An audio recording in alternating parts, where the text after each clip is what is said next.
अगर active voice सुनो, अगर एक्टिव वॉइस स्ट्रक्चर कैसे होगा सर, देखो जरा, subject plus am, is, are, was, were, have, has, had plus to plus V1 plus object पे अगर बेस्ड रहेगा। गौर से सुनना, ये आउट ऑफ 10 चल रहा है। अब देखो दो चीज याद रखना है ना, दो चीज याद रखना जिंदगी में काम देगा अंग्रेजी की दुनिया में, कि टू प्लस टू के बाद वर्ब का जनरली क्या टू के बाद वर्ब का कौन सा रूप आता है, पहला रूप। कुछ कुछ ऐसा वर्ब है जो चौथा रूप लेता है, वो आगे हम जिक्र करेंगे।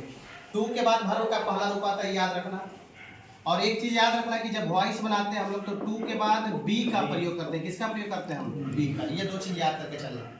अब सवाल होता है कि अगर क्वेश्चन जो रहेगा एक्टिव वॉइस का, subject plus am, is, are, was, were, have, has, had plus to plus V1 पे बेस्ड रहेगा सर, तो कैसे बनाएंगे इसको?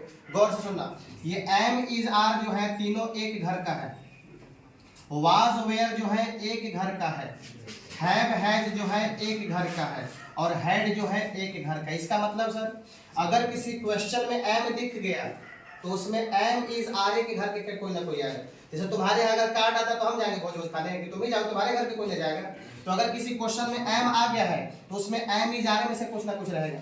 अगर किसी क्वेश्चन में वाज आ गया तो वाज, वेयर में से कोई ना कोई जाएगा। अगर किसी क्वेश्चन में हैव या हैज में से कोई आ गया तो इसी में से कोई ना कोई जाएगा। और अगर किसी क्वेश्चन में हैड लग गया तो सिर्फ हैड जाएगा, इकलौता है। पल्ले पड़ा बात। अब क्वेश्चन कैसे रहेगा सर, समझो जरा गौर से, कुछ नहीं करना है।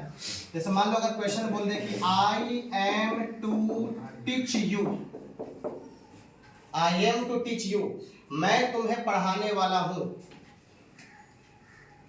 पता करो ऑब्जेक्ट किधर है, क्या पढ़ाने वाला हूं। सवाल कुछ का जवाब मिला, उसका नहीं मालूम। किसे पढ़ाने वाला हूं, तुम्हें पढ़ाने वाला। देखो मिल गया, तो यू को इधर लेके आ जाओ, क्या हो जाएगा यू। क्वेश्चन में क्या है, एम, तो आंसर में भी सर एम, इज, आर में से कोई ना कोई जाएगा। बताओ यू के साथ एम लगता है, यू के साथ इज लगता है, यू के साथ क्या लगेगा, आर, तो आर दे दिए। बोलो अब टू है तो टू को भी उतार दो। हम बोले थे कि अभी जस्ट लिखे हैं कि टू के बाद जनरली पैसिव वॉइस बना के टू के बाद बी लगता है, क्या लगा दो, बी। वर्ब का थर्ड फॉर्म, टीच का थर्ड फॉर्म लिखो, टॉट, बाई लगाएंगे, आई को पीछे लेके चले जाएंगे, क्या हो जाएगा। अच्छा सर, अगर यहाँ एम की जगह वाज रहता सर, अगर ऐसा क्वेश्चन बोलते हैं कि I was to teach you, मैं तुम्हें पढ़ाने वाला था, तो कुछ नहीं करना है, वाज घर में चला गया तो हम भी वाज घर में चला जाएंगे, बस यू के साथ यहाँ क्या लग जाएगा, वेयर लग जाएगा। जा रहा है दिमाग में। अगर सर यहाँ हैव रहता सर, तो बस हैव गया तो हम भी हैव हैज के घर में चले जाएंगे, यू के साथ क्या लग जाएगा, हैव लग जाएगा। अच्छा सर, इसमें अगर हैड लग जाता, I had to teach you, तो सर यहाँ हैड रहेगा, क्या बोले कि हैड रहेगा तो हैड आ जाएगा। अगर एम है तो एम, इज, आर में से कुछ ना कुछ आएगा।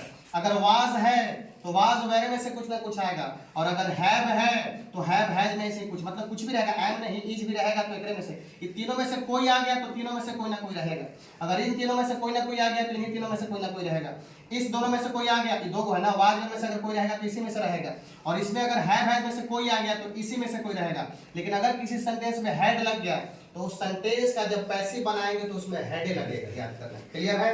टू के बाद क्या लगाते हैं, बी। और अगर क्वेश्चन अगर लिखा जाए, समझो जा, अगर इस क्वेश्चन को ऐसे लिख दिया जाए जैसे माय फादर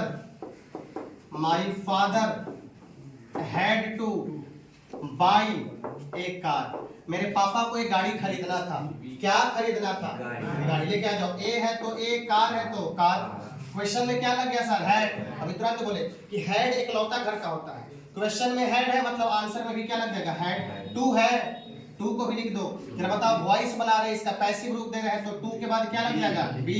वर्ब का थर्ड फॉर्म, बाई का थर्ड फॉर्म सर बॉट हो जाएगा, बाई लगाते हैं, इसको सब्जेक्ट पीछे जाके ऑब्जेक्ट बन जाए। बताओ माय फादर है तो माय फादर। आशा है कंसेप्ट क्लियर है।